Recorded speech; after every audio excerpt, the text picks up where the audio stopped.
to do 50K for the push, just 2 weeks. What we did for the month of May, we're going to do in 2 weeks. And, just rattling it off, all the things that we wanted. And then it happened.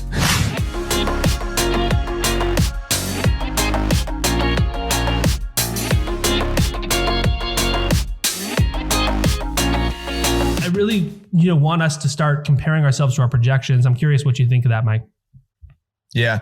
One of the questions that I have to just give it back to you and we could jam on it a little bit is how can someone adequately create those projections for themselves? How do they know what is attainable or, realistic or, within reach? And I know you've worked through some workshops with me that we could bring up, but I'm curious if you have something specific that shows up for you. Yeah, this is a good question in general.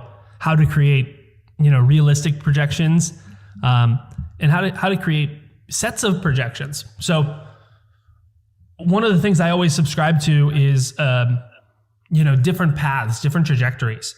So I want to kind of have a path for a worst case scenario.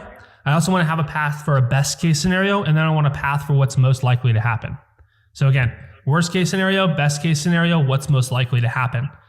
And the reason I want these three sets of projections on all of my KPIs is because, generally speaking, things are going to fall into one of those categories. Usually it's going to be in the middle, right? But every once in a while, things are going to fall short. And every once in a while, you're going to vastly exceed expectations, like the situation I was just speaking to. So when you're putting these projections together, I call it a must do, could do, should do. So it's like, okay, must do is what we have to do to kind of stay on pace or to even just be profitable might be your must do number. But it's kind of like a bare minimum that you'd be willing to accept in a week or a month or a year. So that's like your must do number. Then your should do number is kind of like, okay, if we're acting kind of conservatively and some things go well and some things don't, what's most likely to happen here? And then best case scenario is if everything breaks right. So it's pretty simple, but I kind of want to break down that by every single KPI. Like, okay, if we're able to get this many leads and then we're able to get this many calls and we're able to get this many, interviews or this many phone calls or this many sales are happening and this is the average order, then we can kind of map that out. And so you can kind of create these almost like a projection matrix, right? Of things going well in different categories, and it spits out a number. And, sometimes those are vastly different numbers than at the high end and the low end, but that's to be expected. Does that answer the question, Mike, or what do you think? Yeah. That definitely does. And one thing that I know you did with me, I specifically remember 2017, we came off of a pretty rough May. And when I say rough, we did 45,000 for the month of May in 2017, something like that. And put that in perspective, this year in May, 245,000 or something like that. So to put it, just to kind of give you a framework. So it wasn't very good. And that next month in June, we did 200 grand. And because at the end of May, you asked me a series of questions and you said, in 30 days from now, forget about the journal, forget about writing, just what would you want everything to look like? Well, if everything worked out perfectly, what would it look like? Describe it to me.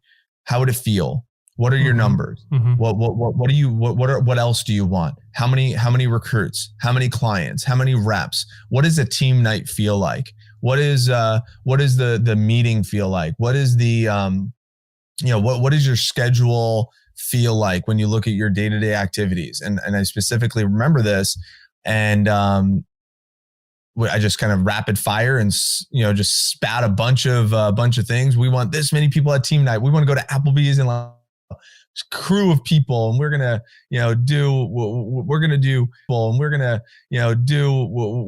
do 50K for the push, just 2 weeks. What we did for the month of May, we're gonna do in 2 weeks, and just rattling it off, all the things that So in order to create those KPIs of what you said, Andrew, of the must do, should do, could do, I think the almost like the prerequisite before doing that is really getting clear of what you want, what would excite you, what juices you up.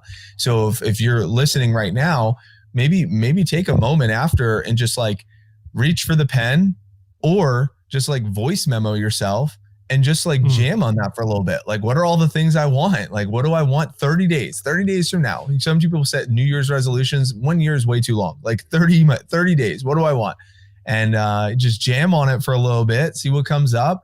And then once you clear on some of those things that bring a smile to your face, say, damn, 30 days from now, that would fire me up.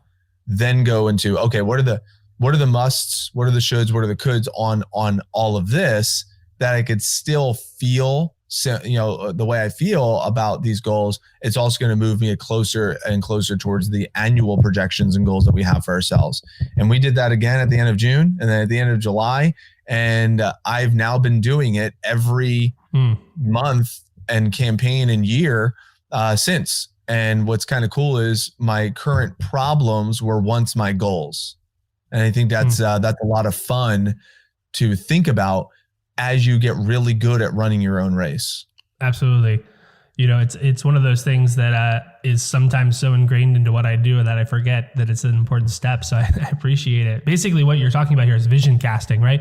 Which is really actually going there before we get into the numbers, right?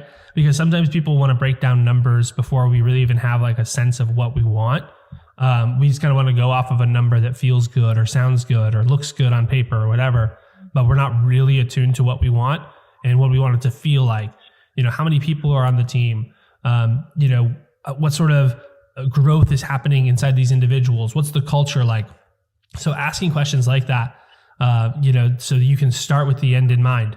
I really like the 30 days idea. I also do think coming into a new year, it wouldn't be a bad idea to start thinking about these things.